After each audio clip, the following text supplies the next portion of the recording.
নমস্কাৰ সকলোলৈকে কি খবৰ ভালে আছে সকলো ভালে থাকক সুস্থ থাকক আৰু সকলোৰে দিনটো শুভ হওক মই পুবালী আজি আকৌ নতুন এটা ভিডিঅ'ৰ সৈতে পুবালী ব্লগলৈ সকলোকে স্বাগতম জনালোঁ আৰু আজি মই আকৌ নতুন এটা ৰেচিপি আপোনালোকৰ মাজলৈ লৈ আহিছোঁ খাৰৰ ৰেচিপি অসমীয়া এটা কথাই আছে না খাৰ খোৱা অসমীয়া হ'ল যদি খাৰ নেখাওঁ কেনেকৈ হ'ব ন তো সেইকাৰণে ভাবিলোঁ এটা খাৰৰ ৰেচিপি খাৰ বনাম ঘৰত আৰু আপোনালোককো দেখাই থাকিম কেনেকৈনো মই খাৰ বনাওঁ একদম চিম্পুল ৰেচিপি ঠিক আছে তেতিয়াহ'লে ব'লক ভিডিঅ'টো আৰম্ভ কৰোঁ খাৰ বনাবলৈ লোৱাৰ আগতে আমাৰ গুণগুণক চাওঁ ব'লক কি কৰি আছে এইয়া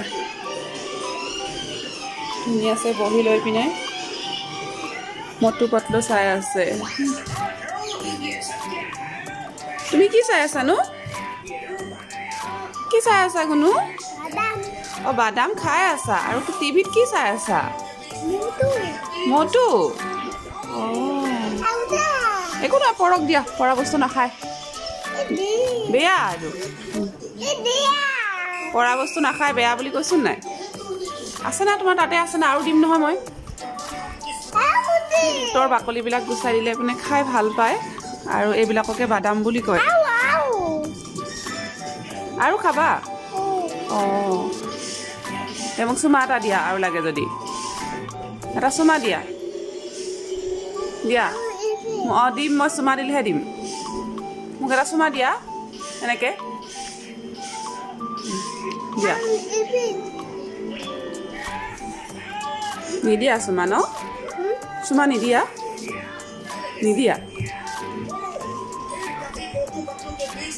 এইভাগে কিবা এটা খাবলৈ দি পিনাই তাক মই বিজি ৰাখোঁ নহ'লে যে পাকঘৰত বহুত দিগদাৰ কৰি ৰাখে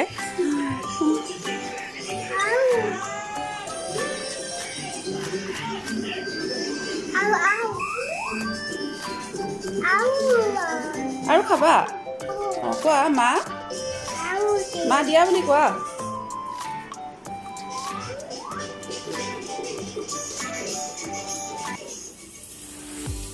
খাৰ বনাবৰ কাৰণে প্ৰথমতে মই এইখিনি ৰেডি কৰি লৈছোঁ অলপমান নহৰু আৰু শুকান জ্বালা 3টা অমিতা আৰু টেঙনা মাছ আৰু চ'দা খাৰ আপোনালোকে কলখাৰো ব্যৱহাৰ কৰিব পাৰে কিন্তু মোৰ লগত এতিয়া কলখাৰ নাই কাৰণে মই চ'দা খাৰে ব্যৱহাৰ কৰিছোঁ কলখাৰ দিলে বেছি ভাল হয় আৰু ঘৰত খেৰি কৰা শুকান জ্বালা হয় আৰু নহৰুবিলাক বেছিকৈ বাকলি গুচাই দিয়া নাই সেইখিনি মই পিছত থেতেলিয়াই দিব লাগিব আৰু ইয়াতে ব্যৱহাৰ কৰিছোঁ টেঙনা মাছ মানে কি বুজি পাইছে নাই বাৰু মানে শিঙৰা মাছ প্ৰথমতে মই যেতিয়া ইয়াত আহিছিলোঁ না টেঙনা মাছ মানে কি কয় ময়ো বুজি পোৱা নাছিলোঁ সেইটো কিছুমানে জানিবও পাৰে যে টেঙনা মাছটো শিঙৰা মাছ বুলি কয় তো চাই থাকক মই কেনেদৰে একদম চিম্পুলকৈ বনাম চিম্পুল ৰেচিপি হয় ইয়াতে মই একো তেল হালধি এইবিলাক একো ব্যৱহাৰ নকৰোঁ এইখিনি বস্তুৱে দিয়ে মই খাৰখিনি বনাম যদিও তেল হালধি এইবিলাক একো ব্যৱহাৰ নকৰোঁ তথাপিও খাবলৈ বহুত বেছি সোৱাদ হয় আপোনালোকে ট্ৰাই কৰি চাব পাৰিব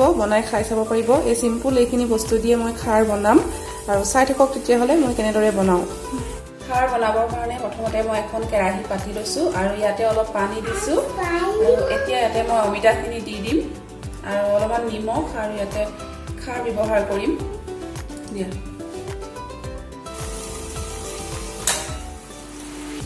আনফালে গেছত এখন কেৰাহী বহাই দিছোঁ আৰু তাতে অলপ পানী দিছোঁ এতিয়া মই ইয়াতে অমিতাখিনি দি দিম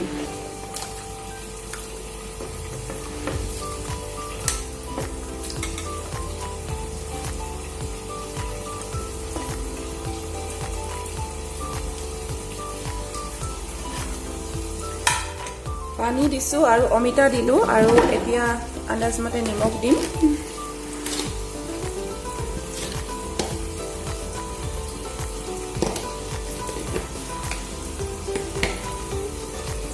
এইখিনি মই অলপ টাইম সিজিবলৈ দিম তাৰপিছতহে যেতিয়া উতল আহিব তেতিয়া মই ইয়াতে চৌদা খাৰখিনি ব্যৱহাৰ কৰিম এইখিনি এতিয়া বঢ়িয়াছে উতল আহি আছে আৰু উতল অহাৰ পিছত ইয়াতে অলপ ফেন ওলায় আৰু এই ফেনখিনি কাঢ়ি দিব ফেনখিনি কাঢ়ি এতিয়া মই ইয়াতে চৌদা খাৰখিনি দি দিছোঁ খাৰ দিয়াৰ পিছত গেছৰ ফ্লেমটো কমাই দিব নহ'লে গোটেইবিলাক উতলি পৰি যাব আৰু খাৰ আপোনালোকে কিমানখিনি ব্যৱহাৰ কৰে নিজৰ আন্দাজমতে ব্যৱহাৰ কৰিব। প্ৰথমতে কমকৈ দিব লাগে, যদিহে পিছত খাৰ মানে কম হোৱা যেন পায় তেতিয়া আৰু অলপ বেছি দি দিব। মই আৰু অলপ দি দিছোঁ। এতিয়া এইখিনি মই গেছ কমাই ঢাকন মাৰি সিজিবলৈ ৰাখি দিম।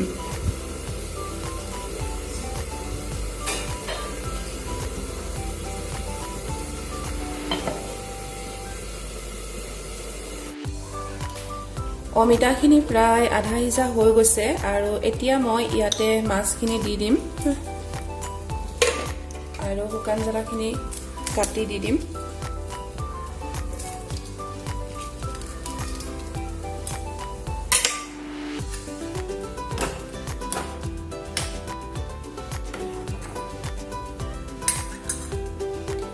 আকৌ মই ঢাক মাৰি এইখিনি হ'বলৈ দিম। মাছ আপোনালোকে যিকোনো ব্যৱহাৰ কৰিব পাৰে, মাছৰ মূৰো ব্যৱহাৰ কৰিব পাৰে, তেতিয়া আৰু বেছি ভাল হয়। আৰু মই এতিয়া সেই মানে টেঙনা মাছ মানে শিঙৰা মাছেই ব্যৱহাৰ কৰিছোঁ। আৰু এইখন খাৰৰ ৰেচিপি মোৰ শাহুমায়ে শিকাই দিছিলে, তেওঁ বৰ্তমান নাই আৰু তেওঁলৈ মই বহুত বহুত ধন্যবাদেই যাচিছোঁ, কাৰণ কিছুমান নজনা ৰেচিপি তেওঁ মোক বহুতখিনি শিকাই থৈ গ'ল, যিখিনি মই আগতে মই জনা নাছিলোঁ বা এনেকৈ বনাই খোৱা নাছিলোঁ। খাৰ খাইছিলোঁ কিন্তু বেলেগ ধৰণে বনাই খাইছিলোঁ, এইদৰে খোৱা নাছিলোঁ। আৰু তেওঁ বহুতখিনি এনেকৈ মোক শিকাই থৈ গ'ল।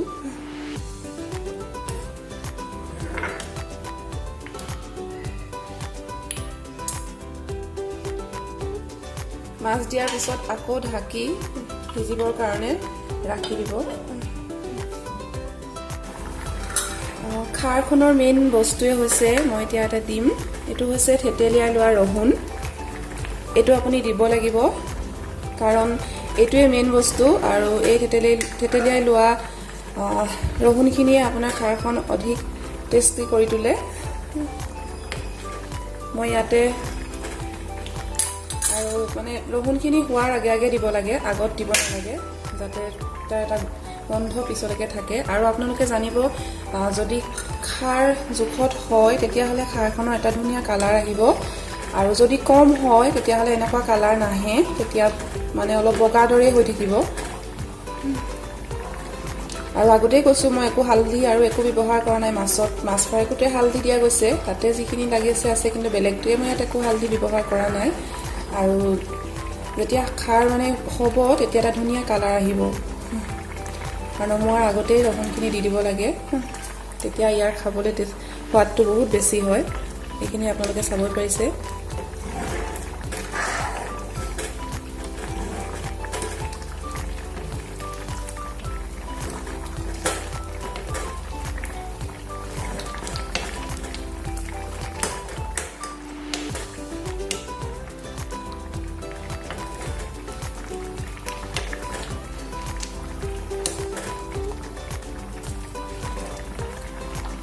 পানী বহুত বেছিকৈও ৰাখি থ'ব নালাগে আৰু একদম কমকৈও শুকাই যাবলৈ দিব নালাগে, অলপ মধ্যমীয়াকৈ ৰাখি থ'লেই হ'ল। আৰু বহুত ধুনীয়া এটা গন্ধ আহিছে। গন্ধটোতো আপোনালোকক দিব নোৱাৰিম, কিন্তু ৰেচিপি শ্বেয়াৰ কৰিছোঁ, বনাই খাই চাব নিশ্চয়। সেইটো বহুতে খাৰ বনাই খাইছে, বহুতৰে বনোৱা পদ্ধতি বেলেগ। মই আৰু এইদৰেই হয়তো বহুতে বনাই খাব পাৰে, আৰু মই বনালোঁ, সেইটোৱে আপোনালোকৰ লগত শ্বেয়াৰ কৰিলোঁ। আৰু বিভিন্ন ধৰণে খাৰ বনাব পাৰি, আৰু বহুত আছে খাৰৰ ৰেচিপি, নিশ্চয় আগলৈ আপোনালোকৰ আগত লৈ আহিম।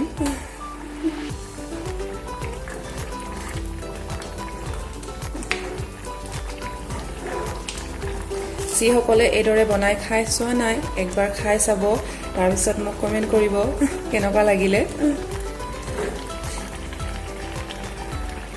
বহুত বেছি সোৱাদ হয়, আৰু এটা খাৰৰ যিটো এটা গন্ধ, সেই গন্ধটো আহে, বহুত বেছি ভাল লাগে। অলপ জ্বলাও থাকে।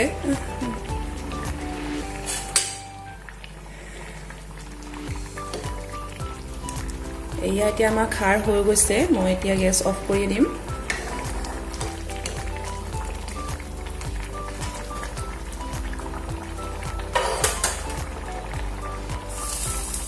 গেছ অফ কৰি দিলোঁ, আমাৰ খাৰ হৈ গ'ল।